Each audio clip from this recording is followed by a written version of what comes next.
السلام عليكم ورحمة الله وبركاته. نحمده ونصلي على رسوله الكريم، أما بعد، فأعوذ بالله من الشيطان الرجيم. بسم الله الرحمن الرحيم.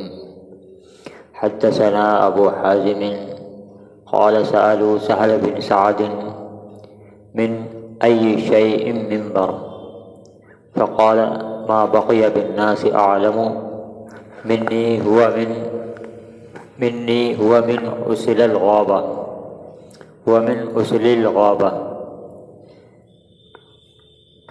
عمله فلان مولى فلانة لرسول الله صلى الله عليه وسلم، وقام عليه رسول الله صلى الله عليه وسلم حين عمل ووزع، فاستقبل القبلة، كبر، وقام الناس خلفه، فقرأ وركع الناس خلفه، ثم رفع رأسه، ثم رجع قهقر فسجد على الأرض،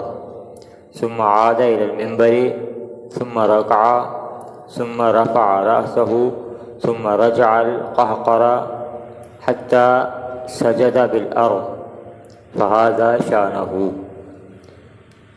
حضرت ابو حازم فرماتے ہیں کہ مجھ سے حضرت سہل بن سعد رضی اللہ تعالیٰ عنہ نے پوچھا حضور پاک صلی اللہ علیہ وسلم کے منبر کے بارے میں،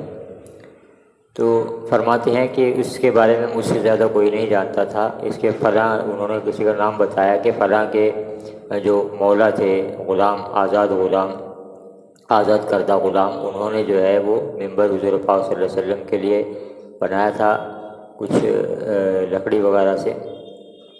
اور فرماتے ہیں کہ حضور پاک صلی اللہ علیہ وسلم جب وہ منبر بن کر مسجد میں تیار ہو گیا تو حضور پاک صلی اللہ علیہ وسلم اس پر کھڑے ہوئے، اور آپ نے جو ہے قبلہ رخ ہو کر کے اس پر کھڑے ہوئے، اور آپ نے جو ہے تکبیر کی کہی، اور لوگوں نے آپ کے پیچھے جو ہے نماز کے لیے نیت باندھی، اور حضور پاک صلی اللہ علیہ وسلم نے قرات کی، قرات کے بعد میں رکوع کیا، اور رکوع کے بعد میں پھر رکوع سے کھڑے ہوئے، اور اس کے بعد میں پھر ممبر سے پیچھے ہٹے،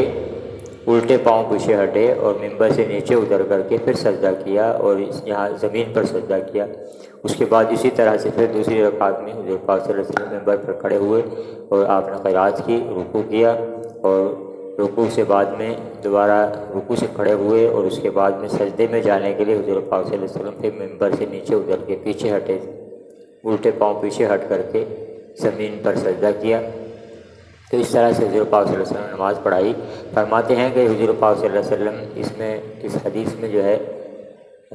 تین باتیں ہمارے سامنے آ رہی ہیں۔ ایک تو یہ کہ حضور پاک صلی اللہ علیہ وسلم نے اونچی جگہ پر کھڑے ہو کر کے نماز پڑھائی، مقتدی جو ہے وہ نیچی جگہ پر تھے، امام جو ہے وہ اونچی جگہ پر تھے، اس لیے یہ معلوم ہوتا ہے حضور پاک صلی اللہ علیہ وسلم کے عمل سے کہ اگر اس طرح سے امام کہیں اونچی جگہ پر کھڑا ہو کر کے نماز پڑھائیں، اگر یا کہیں اونچی جگہ پر ہوں نماز پڑھا رہے ہوں اور مقتدی نیچے ہوں تو اس میں کوئی حرج نہیں ہے۔ اور دوسری چیز یہ ہے کہ اکثر اوقات جو ہے مسجد میں اس طرح کا، یا کہیں دوسری گھروں میں کہیں پر بھی اگر جماعت کر رہے ہوں، بعض دفعہ دو آدمیوں کی جماعت میں جو ہے امام مقتدی کے برابر میں کھڑا ہوتا ہے، اور پھر کوئی تیسرا مقتدی آ جائے، یہ مسئلہ ایک جو ہے سامنے آتا ہے، تیسرا مقتدی آ جائے اور امام کو جو ہے جگہ بدلنی پڑ جائے، امام جو ہے آگے ہو جائے اور مقتدی جو ہے اس کی جگہ برابر میں کھڑا ہو۔ اس طرح سے ایک صف کی آگے پیچھے ہونا امام کے لیے یا مقتدی کے لیے، وہ اس حدیث سے ہمیں معلوم ہوتا ہے کہ آگے پیچھے ایک صف تک جو ہے آگے پیچھے ہو سکتا ہے۔ اور تیسری چیز جو ہے اس حدیث میں معلوم ہوتی ہے کہ سجدہ جو ہے وہ زمین پر کیا جانا چاہیے، جیسا کہ ہمارے یہاں آج کل بہت موٹی موٹی صفیں بھی کئی مسجدوں میں ہونے لگی ہیں، تو ایسی میں اس بات کی تھوڑے احتیاط رکھنی چاہیے کہ ہمیں سجدہ جو ہے وہ سجدے کی جگہ خالی رہے، بھلے ہی بیٹھنے کی جگہ پر جو ہے صفیں ہوں، موٹی صفیں ہوں، غلیچے والی صفیں ہوں، لیکن سجدے کی جگہ جو ہے وہ اس میں جو ہے زیادہ جو ہے موٹا کپڑا، یا حضور پاک صلی اللہ علیہ وسلم نے اس کو پسند نہیں فرمایا، زمین پر سجدہ کرنے کو پسند فرماتے تھے۔ اس لیے ایسی جگہ پر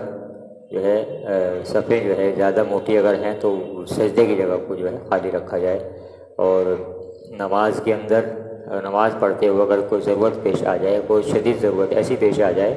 جس میں ایک صف تک آدمی آگے پیچھے مقتدی یا امام جو ہے وہ اس میں ہو سکتا ہے۔ اس حدیث میں جو ہے ہمیں معلوم ہو رہا ہے کہ حضور پاک صلی اللہ علیہ وسلم جو ہے الٹے پاؤں پیچھے ہٹ کر کے ممبر سے نیچے اتر گئے، حضور پاک صلی اللہ علیہ وسلم نے زمین پر سجدہ کیا اور لوگوں نے آپ کے پیچھے نماز پڑھائی۔ اللہ تعالیٰ ہمیں